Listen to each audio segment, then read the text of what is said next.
Hi hello வணக்கம். கூட்டுறவு வங்கிகள் மிக முக்கிய உத்தரவு ஒன்றினை வங்கி அதிகாரிகளுக்கு வழங்கியிருக்கிறது. அது பொதுமக்களுக்கு மகிழ்ச்சியை தந்து வருகிறது.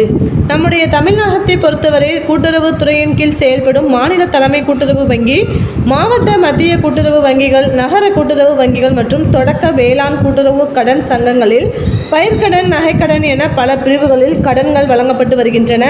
இதில் விவசாயிகளின் பயிர்க்கடன் மிகுந்த முக்கியத்துவம் பெற்ற ஒன்றாகும்.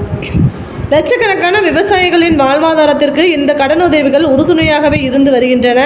கடந்த வாரம் கூட கூட்டுறவு சங்கங்களின் பதிவாளர் சுப்பையன் அனைத்து மண்டல இணை பதிவாளர்களுக்கும் சுற்றறிக்கையை அனுப்பியிருந்தார்.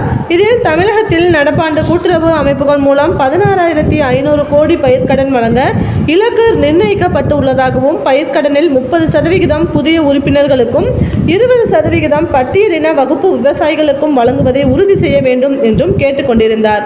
அது மட்டுமில்லாமல் பட்டியலின வகுப்பு பழங்குடியினரின் நில உடைமையின் அடிப்படையில் 20% குறியீட்டினை தொடக்க வேளாண்மை கூட்டுறவு கடன் சங்கங்களுக்கு நிர்ணயம் செய்ய வேண்டும். நிர்ணயிக்கப்பட்ட குறியீட்டிற்கு மேலாகவும் தேவைப்படும் நிலையில் தகுதியான விவசாயிகளுக்கு வங்கிகள் ஒழுங்குமுறை விதிகளை பின்பற்றி பயிர்க்கடன் வழங்க வேண்டும் எனவும் உத்தரவிட்டிருந்தார்.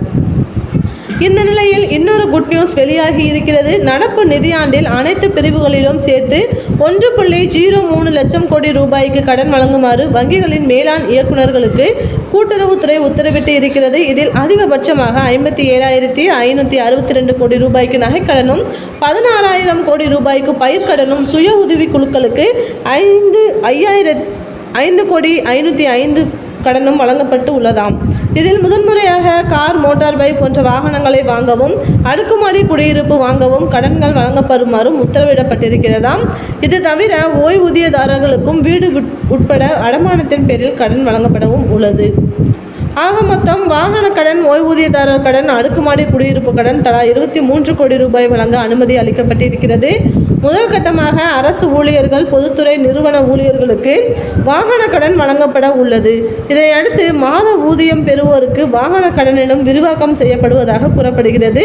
கூட்டுறவு துறையின் இந்த அறிவிப்பானது மிகுந்த மகிழ்ச்சியையும் தந்து வருகிறது.